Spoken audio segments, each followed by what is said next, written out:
partir de este momento les damos las buenas tardes a todos en casa. Bueno, han habido novedades y no de las lindas ni de las agradables en lo que tiene que ver con el tema que tratábamos ayer, y era esta noticia de los adultos mayores fallecidos en este residencial que, bueno, que generó incluso hasta toda una investigación, ¿no? Vamos a repasar información y después vamos a tener vía Zoom al presidente de la Sociedad Uruguaya de Geriatría. Por favor.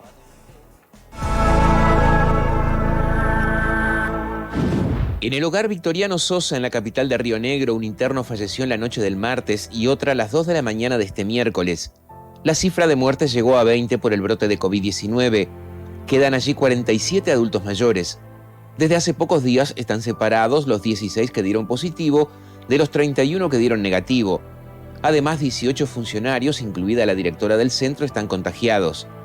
El Ministerio de Salud Pública pidió las historias clínicas para investigar, aunque el ministro Salinas adelantó su opinión de que el procedimiento había sido correcto y que la atención es la adecuada. La fiscal Ana Monteiro abrió una investigación y pidió a las autoridades sanitarias que le envíen la información. Bueno, muy bien. Vamos a tener entonces esta comunicación directamente con Darío Roldán, presidente de la Sociedad Uruguaya de Geriatría. ¿Cómo le va? Buenas tardes, Dardo Roldán, mucho gusto. Encantada. Bueno, siempre lamentando que sea en este contexto que nos ponemos en comunicación. ¿Qué reflexión inicial haría usted sobre la situación en general que se está viviendo para con la tercera edad? Bien, como tú decías, no es la primera vez que conversamos, pero generalmente es por una situación emergente. Nosotros día a día trabajamos con este tipo de situaciones. Lamentablemente, cuando hay algo un poco más llamativo, es que nos convocan y podemos hablar un poco más extenso de este tema, que es preocupante desde siempre y que nos preocupa día a día. La situación ha estado un poco más compleja debido al aumento de casos en el resto de la sociedad. Eso hace que también aumenten los casos dentro de los residenciales, y sabemos que las personas mayores son particularmente vulnerables a enfermarse por esta enfermedad, a tener síntomas graves y eventualmente a morir por ella. Por lo tanto, estamos más que preocupados por la situación. Bien, pero justamente desde su especialidad, ¿le parece que de alguna manera ha sido una población en los hechos cuidada? Recuerdo que en el arranque de la pandemia todos poníamos especial énfasis en el cuidado de nuestros abuelos, ¿no? Y en los hechos también es verdad que fueron muy pocos los focos en algún residencial a lo largo de todo el año. De hecho, incluso el residencial en cuestión, el de Río Negro, perdón, había sido un lugar donde no se había registrado ningún caso. Y de pronto, sácate una noticia devastadora, ¿no? ¿Qué opinión tiene usted? Sí, claramente cuando inició la pandemia, en el mes de marzo del año pasado, nosotros veíamos con mucha preocupación lo que estaba pasando en otras partes del mundo. Y lo que estaba pasando era lo que ahora ha empezado a pasar en nuestro país. Era que la población dentro de los residenciales, cuando se contagiaban, generaban muchos contagios y también, lamentablemente, muchas muertes.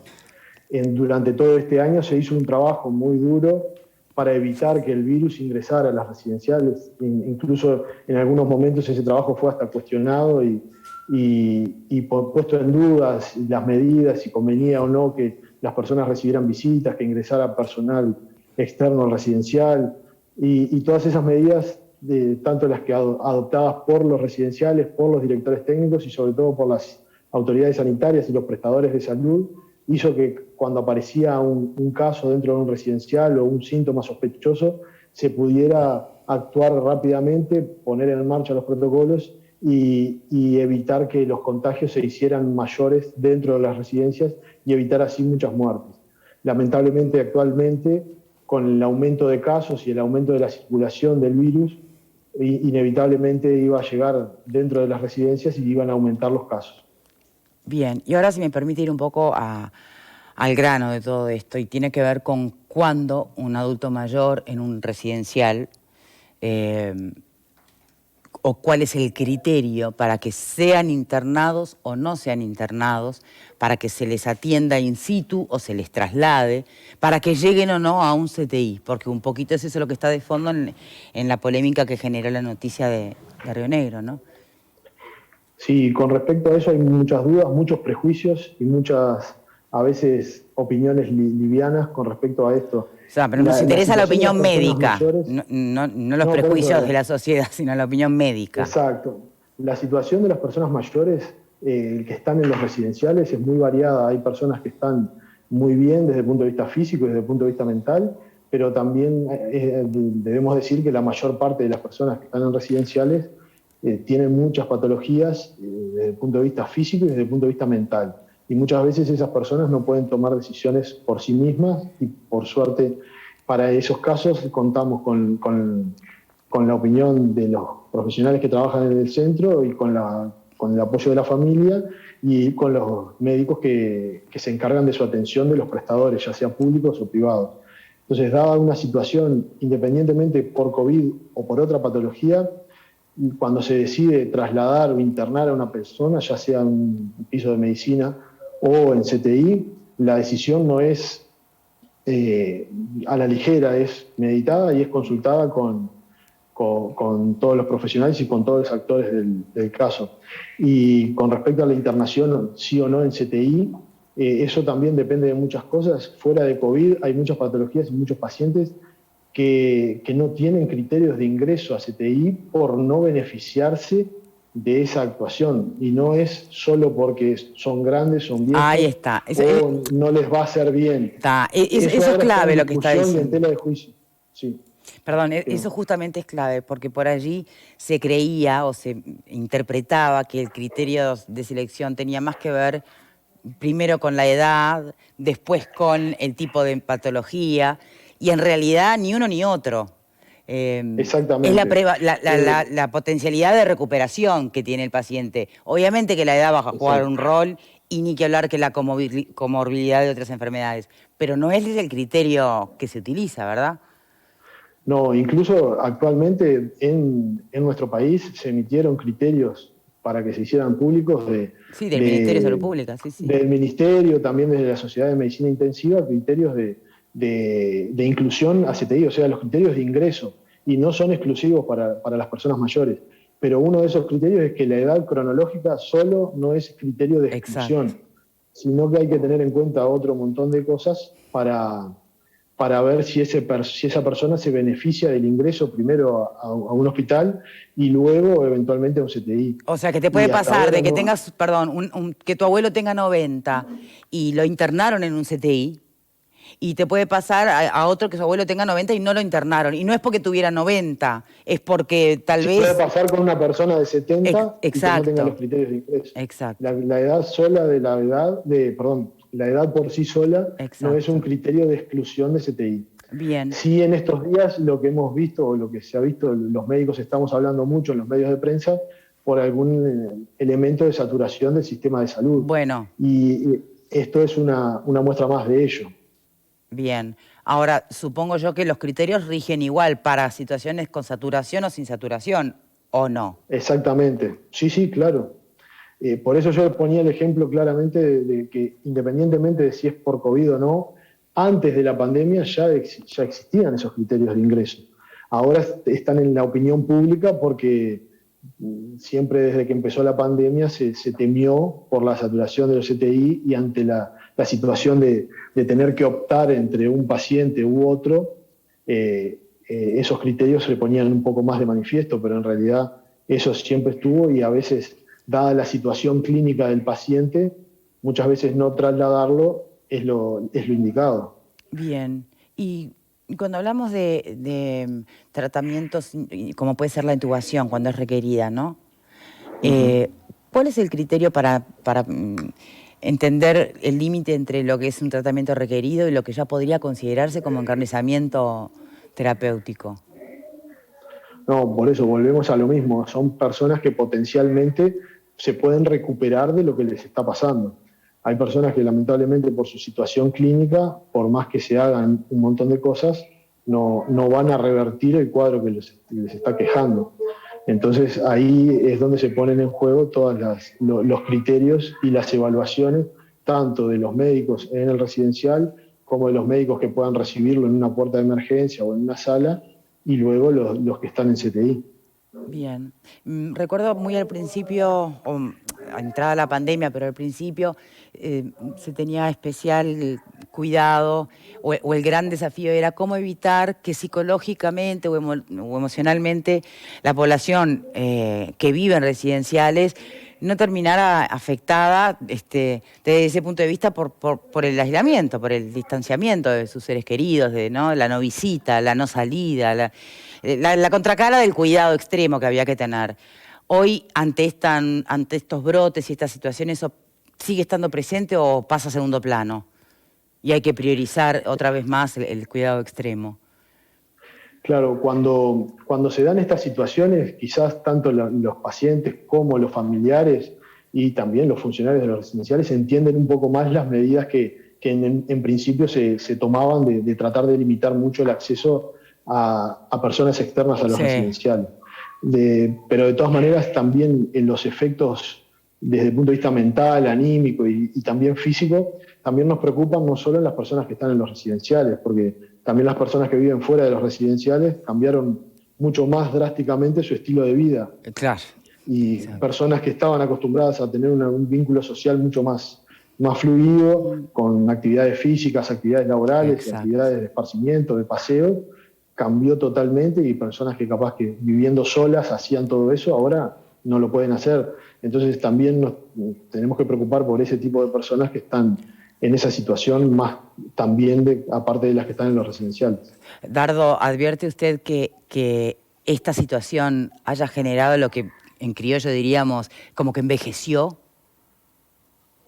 Por haber sí, justamente... claramente se siente mucho el desacondicionamiento físico, la pérdida de masa muscular, pérdida de actividades, sí se ha visto. Y también en un año o menos de un año se nota la diferencia, hace diferencia, digamos. Sí, un año en las personas de 90 años, de 89 años, claro, es mucho tiempo, y es mucho tiempo que se pierde, por decirlo de alguna manera, de actividades y de vínculos, que eso lleva a un deterioro del estado general y incluso desde el aspecto afectivo influye muchísimo. ¿Y lo han advertido, lo han constatado, confirmado en la población uruguaya de tercera edad? ¿O todavía no hay mucho estudio o investigación? No tenemos estudios certeros oficiales, ni precisos, digamos, pero sí, claro, la sensación y los datos que estamos teniendo, hemos visto en pacientes con una pérdida del desacondicionamiento de la masa muscular, claro, un aumento de las caídas y eventualmente las fracturas. Entonces eso lo estamos viendo, y nosotros desde la sociedad en el día de mañana tenemos una actividad vía Zoom con profesionales internacionales también, para ver un poco más allá de la pandemia y qué es lo que tenemos que ir a buscar en estas situaciones y más allá de la pandemia, en la situación clínica de cada paciente. Ahí está. Dardo Roldán, muchísimas gracias por su tiempo. Por favor, si hay algo que no pregunté, pero a usted le parezca importante transmitir, aprovechemos el momento. Sí, es importante, como hablábamos hoy, de lo que habla la opinión pública o la gente, de recordar que cuando hablamos de números, hablamos de personas y de gente que está pasando mal, y también hay mucha gente que está trabajando para que esa gente no pase mal, y que están haciendo un esfuerzo muy grande para que esto no pase a mayores, y tenemos un recuerdo para esa gente también. Dardo Roldán, muchísimas gracias por su tiempo. A las órdenes. Bueno, muy bien. Reflexiones. Vieron que fueron apareciendo otros lugares ya con situaciones más comprometidas en distintos residenciales. ¿Qué pensás, Alfredo? Y sí, que se está dando lamentablemente lo que pasó ya en otros lados, ¿no? Y que zafamos durante un año de grandes focos en los hogares, en los geriátricos, ¿no? En los hogares de ancianos, pero cuando se empieza a extender se ha vuelto casi imparable, ¿no? Lo que a mí me parece importante, que es espantoso, yo no sé si se hizo todo lo posible en todos los casos o no, esperemos de que se haya hecho todo lo posible, ¿tá? Pero lo que sí me queda de las palabras del médico es que parece que nosotros como sociedad pusimos en el CTI la llave mágica, la solución mágica para todo el problema, y no necesariamente pasa eso, ¿no? En el caso del COVID hay gente que por su su edad, sus enfermedades, etcétera, no son viables de internar en CTI. Porque lo que uno escuchó en este momento es decir, cómo dejaron a estos ancianos morir sin llevarlos a CTI, y capaz que no era el caso. Se supone que los médicos que están ahí, además todo el mundo ha hablado muy bien de la doctora en el caso de Fraiventos. Pero además no solo es la doctora, hay todo un equipo técnico que avala o no avala la decisión de la doctora, ¿no? No es ella sola la que toma esas decisiones. Me parece que desde ese punto de vista uno tiene que confiar en las cuestiones técnicas y esperar de que se haga todo lo posible en todos los otros lugares para que no se extienda y no suceda lo que pasó en Fraiventos, ¿no? Aunque ya está pasando en otros lados. A eso iba también, claro. ¿no? No se olviden que hay un tema y es que la entrada y salida de los propios funcionarios, ¿no? Claro. Vero. Bueno, creo que son muy razonables las apreciaciones que hace el doctor, pero me parece que eso no quita que la mirada de la sociedad, la mirada sobre todo de los medios de comunicación, esté atenta a lo que está pasando, porque creo que incluso en lo que el doctor manifestaba, bueno, la edad no puede ser una explicación, o la situación solamente por la edad o por las enfermedades pueden ser por sí solas explicaciones para no realizar esos traslados, ¿no? Y cuando uno mira lo que pasó en Fraiventos, hoy hablamos de 20 personas fallecidas, de entre 77 y 90 años. Entonces, tal vez lo que sigue llamando la atención es si todos los casos revestían las mismas características desde el punto de vista de la gravedad. Y cuando uno escucha la palabra de la doctora, yo creo que entiende también que las decisiones están muy condicionadas por el contexto de recursos, y no quiero poner ningún calificativo para evitar volver a ciertos debates, pero en las últimas horas ella hablaba de, bueno, definir un traslado en un contexto en el que estamos es la posibilidad de que una persona muera sola en otro departamento y no tenemos siquiera los recursos económicos para traer a esa persona de vuelta, traer el cuerpo de nuevo al departamento. Es terrible lo que estaba poniendo sobre la mesa. Entonces, yo escucho al médico, escucho las explicaciones técnicas, pero me sigo preguntando cuánto de lo que nos está pasando desde el punto de vista de lo material condiciona esas decisiones. Porque son 20 personas las que no fueron trasladadas. Tú hablabas de otros casos, hablamos de residenciales en Dolores y en Durazno. Allí hubo traslados. No sé si al CTI, pero sí me consta que a cuidados moderados. Entonces, tal vez la situación del contexto era otra y sí se pudieron tomar determinadas decisiones. Creo que es la pregunta que sigue sobre la mesa, ¿no? Bien. Ale. Bien, a ver, a propósito de la participación recién del doctor Roldán, me parece interesante algo sobre lo cual él empezó a desarrollar su idea y que resulta obvio, pero que hay que remarcarla. En la medida que cada vez la pandemia aumenta, que cada vez son más los casos, es casi inevitable que también esto incluya los residenciales de personas, de los adultos mayores, ¿verdad? Y si eso ocurre, como está ocurriendo, también, por obvias razones, que es innecesario aclarar, es muy probable también que el número de muertes ocurra. Dicho esto, igual hay que pasar al otro asunto que me parece muy claro de entender, sobre lo cual vos hiciste una repregunta, Victoria, y tiene que ver, tampoco tengamos la idea de que en cualquier circunstancia, toda persona de tal edad o con ciertas patologías debe ir necesariamente a ser primero hospitalizada y dentro de la hospitalización al CTI. Pero justamente esa razón amerita la otra pregunta. Claro que no en todos los casos probablemente es necesario que vayan a ser hospitalizados o incluso llevados a un CTI. Es claro. Ahora, ¿no luce también o no amerita preguntarse, y por qué no investigar? De hecho, el Poder Judicial lo está haciendo a través de la Fiscalía, el sistema judicial a través de la Fiscalía. Pero en ningún caso, ¿se entiende la pregunta? Yo creo que con buena voluntad cualquiera lo puede hacer. Haría otra pregunta entre lo que planteaba Verónica y lo que planteas tú. Y en el caso que sí, ¿no?, calificara como paciente para ser internado aún en CTI, a pesar de las comorbilidades, a pesar de la edad, pero no había el escenario material de recursos, no lo ameritó. Bueno, porque eso es muy distinto. Que puedan y deban ser internados, pero no se pueda por falta de recursos, bueno, claro, es un poco lo que yo planteaba, Victoria, sumándome a la pregunta de Ale, ¿no?